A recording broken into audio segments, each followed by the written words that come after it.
Lana. I'm Zeny. I'm Peth. I'm Tom.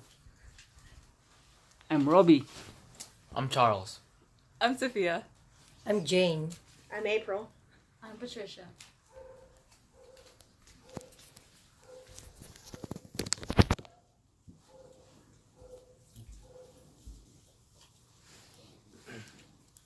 So, when we look at our own lives, we see all of the unique things about it, our own personal timeline and history, and all of the victories we've achieved and all of the obstacles we've overcome. One person that overcame a bunch of obstacles and affected all of our histories is Douglas MacArthur. And he changed the Pacific, especially in 3 countries. He changed the Philippines, Japan, and Korea into what it is now today. First, we have to start with his presence in the Philippines, where he was a field marshal and he created the Philippine Army.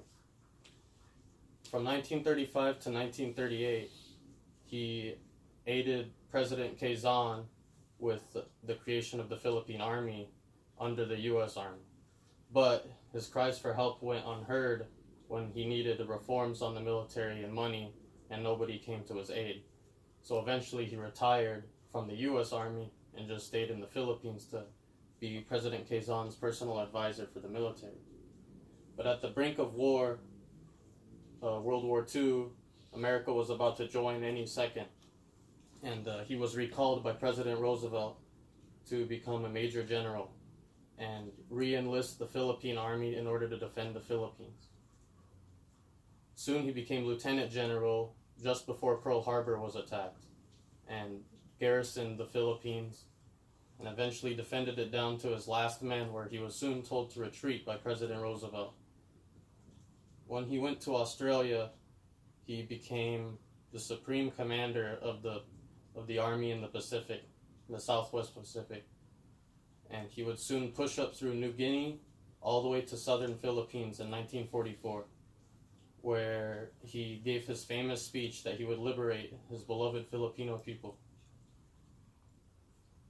This is when he became the commander-in-chief after he soon took back the Philippines, and he had his eyes set on Japan. The now Gaijin shogun was set to rebuild the Japanese empire into what it is now today, after liberating the Philippines. The MacArthur Memorial states that this West Point graduate would work on Operation Downfall, which was the land invasion of Japan.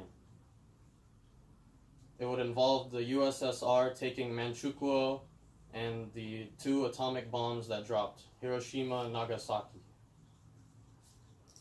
After this happened, the Emperor of Japan and his cabinet of generals feared that that the war was no longer an advantage of the Japanese.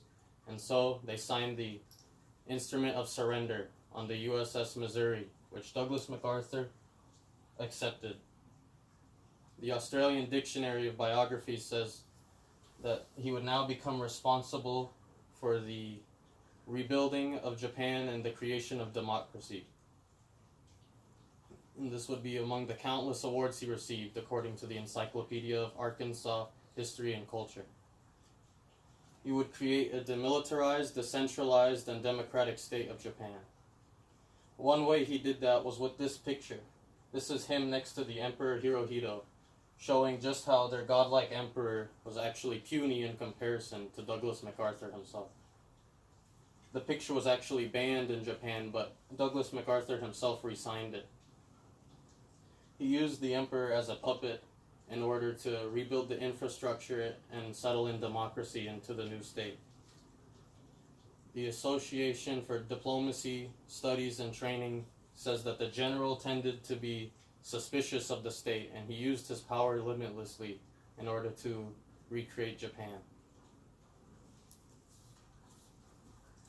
But after his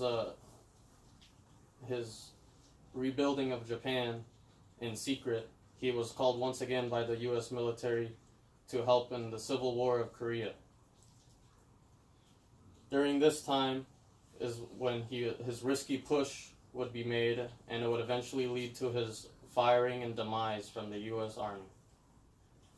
But as for now, the South Korean forces were pushed all the way down to Busan, which is the southern tip of Korea. Douglas MacArthur came up with a plan to make an amphibious invasion above Busan, which was very risky and most generals thought it would not work. But the Ohio State University says that his gambit was successful, and he eventually split the Korean army in half, the North Korean army. This is where one of the famous myths and stories comes, where he was scouting for tanks, and the enemy sniper fire was trained on his position. Bullets were whizzing past him just meters away, and he simply remarked that the enemy had poorly trained snipers and walked away. Eventually, he pushed the North Korean army all the way past the 38th parallel, which is the demilitarized zone today, and he pushed them all the way to the Chinese border.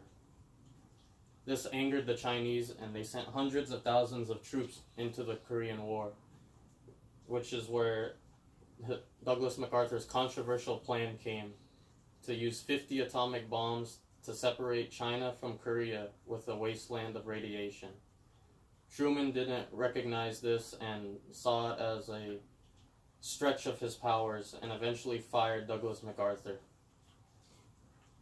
But after his much needed removal, we need to remember what he was remembered for and all of the things that he did to change the Pacific today. We see how Southeast Asia is today, and how, especially in the three countries, the Philippines, Japan, and Korea, would not be the way that they are today without Douglas MacArthur's planning and military brilliance. And he inspired millions of lives, and he changed all of our timelines, all because of this one man. Thank you.